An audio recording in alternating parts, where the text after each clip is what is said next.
മഴത്തോരു മുമ്പയുടെ ഒരു അപ്കമിങ് എപ്പിസോഡിലേക്ക് എല്ലാവർക്കും സ്വാഗതം.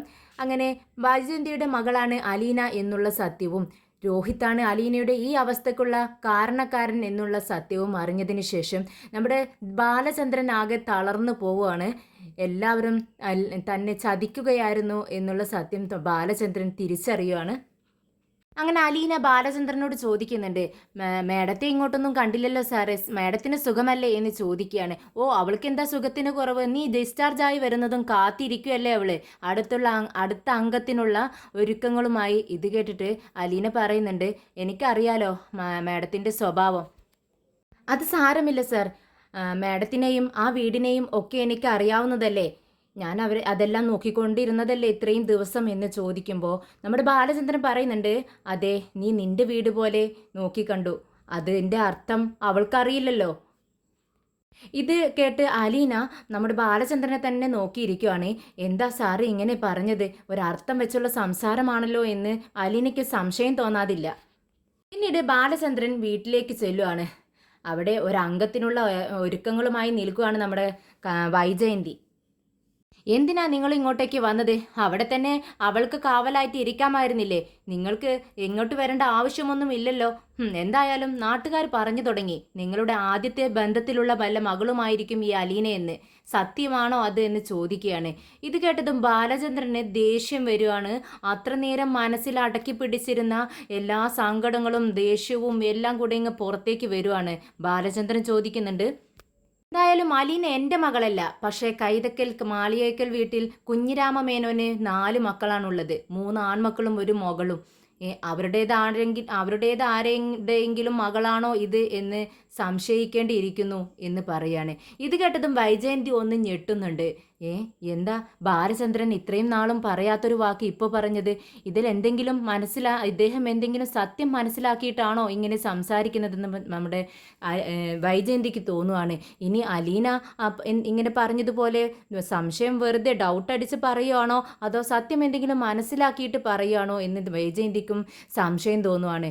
എങ്കിലും അത് ആ മനസ്സിൽ അടക്കി പിടിച്ചുകൊണ്ട് ചോദിക്കുന്നുണ്ട്, എന്താ നിങ്ങൾ അങ്ങനെ പറഞ്ഞത്, നിങ്ങളെന്താ എന്നെ പൊട്ടിയാക്കുവാണോ എന്ന് ചോദിക്കുമ്പോൾ ബാലചന്ദ്രൻ പറയുന്നുണ്ട്, ഞാനല്ലേ പൊട്ടനായി പോയത്, പണ്ട് നിന്നെ കല്യാണം ആലോചിച്ച് വന്നപ്പോൾ അവരെനിക്ക് നിന്നെ കെട്ടിച്ചു തരില്ലെന്ന് പറഞ്ഞു. പിന്നീട് എനിക്കൊരു വാശിയായിരുന്നു, കാശുണ്ടാക്കി, നിങ്ങളെക്കാൾ കൂടുതൽ കാശുണ്ടാക്കി നിങ്ങളുടെ വീട്ടിൽ വന്ന് നിന്നെ പെണ്ണ് ചോദിച്ച് നിന്റെ അച്ഛൻ്റെ കൈകൊണ്ട് തന്നെ ഞാൻ നിന്നെ വിവാഹം കഴിക്കും എന്നുള്ള ഒരു വാശി എനിക്ക് തോന്നി.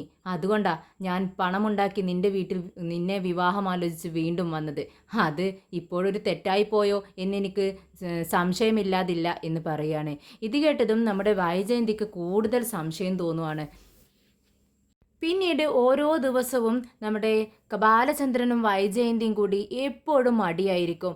ഓരോ നിസാര കാര്യങ്ങൾ പോലും അത് വലുതാക്കി എപ്പോഴും നമ്മുടെ വൈജയന്തി അടിപിടി കൂടാൻ വന്നാലും നമ്മുടെ ബാലചന്ദ്രൻ മിണ്ടാതിരിക്കത്തേയുള്ളൂ. എങ്ങനെയെങ്കിലുമൊക്കെ സോൾവ് ആക്കി കൊണ്ടുപോകുന്ന ആളാണ് ബാലചന്ദ്രൻ. പക്ഷേ എപ്പോഴും വഴക്കായിരിക്കും പിന്നീട് ആ വീട്ടിൽ. ഇത് കണ്ട് മുത്തശ്ശിയും ചോദിക്കുന്നുണ്ട് ബാലചന്ദ്രനോട്, എന്താ ബാല നീ ഇപ്പോൾ ഇങ്ങനെ ആയിരിക്കുന്നത്, പണ്ടൊന്നും നീ ഇങ്ങനെ അല്ലായിരുന്നല്ലോ, വൈജയന്തി എന്തെങ്കിലുമൊക്കെ വഴക്കിന് വന്നാലും നീ അത് സോൾവ് ചെയ്യുമായിരുന്നു, പക്ഷേ ഇപ്പോഴങ്ങനെയല്ലല്ലോ, നീയാണല്ലോ അവളോട് വഴക്ക് പിടിക്കാൻ നടക്കുന്നത്, നിനക്കിത് എന്തു പറ്റിയെന്ന് ചോദിക്കുക. ഇത് കേട്ടതും ബാലചന്ദ്രൻ പറയുന്നുണ്ട്, ഞാൻ പഴയ ബാലചന്ദ്രനല്ല, ആളാകെ മാറിപ്പോയി, നിങ്ങളെല്ലാവരും കൂടെ എന്നെ മാറ്റിയെടുത്തതാ എന്ന് പറയുന്നുണ്ട്. അതെന്താ ബാല നീ അങ്ങനെ പറയുന്നതെന്ന് ചോദിക്കുകയാണ് മുത്തശ്ശി. അല്ല, പല സത്യങ്ങളും ഞാനിപ്പോൾ തിരിച്ചറിയുന്നു എന്ന് മാത്രമാണ് ബാലചന്ദ്രൻ പറയുന്നത്. എന്നാൽ മുത്തശ്ശി പറയുന്നുണ്ട്, അതെ ബാലചന്ദ്ര, അവൾക്ക് പ്രശ്നം എന്തെന്ന് വെച്ചാൽ അലീന ഇവിടെ നിൽക്കുന്നതാണ്. അലീനയും നിന്നെയും വെച്ച് എന്തെല്ലാമാണ് അവൾ പറഞ്ഞു വെക്കുന്നത്. എന്തായാലും ആ പ്രശ്നങ്ങൾ, ഈ വീട്ടിലെ പ്രശ്നങ്ങൾക്ക് മുഴുവൻ ഇപ്പോൾ കാരണക്കാരെ അലീനയായി തീർന്നിരിക്കുന്നു. അതുകൊണ്ട് ആ കുട്ടിയെ അങ്ങ് പറഞ്ഞു വിടുന്നതാ നല്ലതെന്ന് നമ്മുടെ മുത്തശ്ശി പറയുന്നുണ്ട്. എന്നാൽ ബാലചന്ദ്രൻ അതിനെ വിസമ്മതിക്കുന്നുണ്ട്. അവളല്ല ഈ വീട്ടിലെ പ്രശ്നക്കാരി, ഇവിടത്തെ മറ്റുള്ളവരാണ്. അവളൊരു പാവം കുട്ടി, അവളൊന്നും അറിയുന്നില്ല, പക്ഷെ എല്ലാം അറിയുന്ന മറ്റു ചിലരുണ്ട് ഇവര്, പക്ഷേ ഒന്നും അറിയില്ലെന്ന് നടിച്ച് നടക്കുകയാണ് അവർ, അഭിനയിച്ച് നടക്കുന്നു. അതെന്താ ബാല നീ അങ്ങനെ പറയുന്നത്, ആരാണ് ഇവിടെ അഭിനയിക്കുന്നത്, എന്താ അമ്മയ്ക്കൊന്നും അറിയില്ലേ, അമ്മയ്ക്ക് ഒന്നും അറിയില്ലെന്നുണ്ടോ എന്ന് ചോദിക്കുമ്പോൾ മുത്തശ്ശി ഒന്ന് പതറുന്നുണ്ട്. എന്താ ഈ ബാലചന്ദ്രൻ ഇങ്ങനെയൊക്കെ സംസാരിക്കുന്നത്? ഇത് ആദ്യമായിട്ടാണല്ലോ ഇങ്ങനെയെന്ന് മുത്തശ്ശി ചിന്തിക്കുന്നുണ്ട്. പിന്നീട് ബാലചന്ദ്രൻ റൂമിൽ നിന്നും ഇറങ്ങിപ്പോകുന്നുണ്ട്. ബാലചന്ദ്രന് പിന്നീട് ആകെ സംശയമാവുകയാണ്. ഈ സത്യം ആർക്കൊക്കെ അറിയാം? എനിക്ക് മാത്രമായിരുന്നോ ഈ അറിയാതിരുന്നത്? അതോ മറ്റുള്ളവരെല്ലാം അറിഞ്ഞിട്ടാ ഞാൻ മാത്രം അറിയാതെ ഇതിലൊരു വിഡ്ഢിയായി തീർന്നത് ഞാൻ മാത്രമാണോ? മനുവിനും ഈ സത്യം അറിയാവോ എന്നൊക്കെ ഇങ്ങനെ സംശയം തോന്നുകയാണ് നമ്മുടെ ബാലചന്ദ്രന്.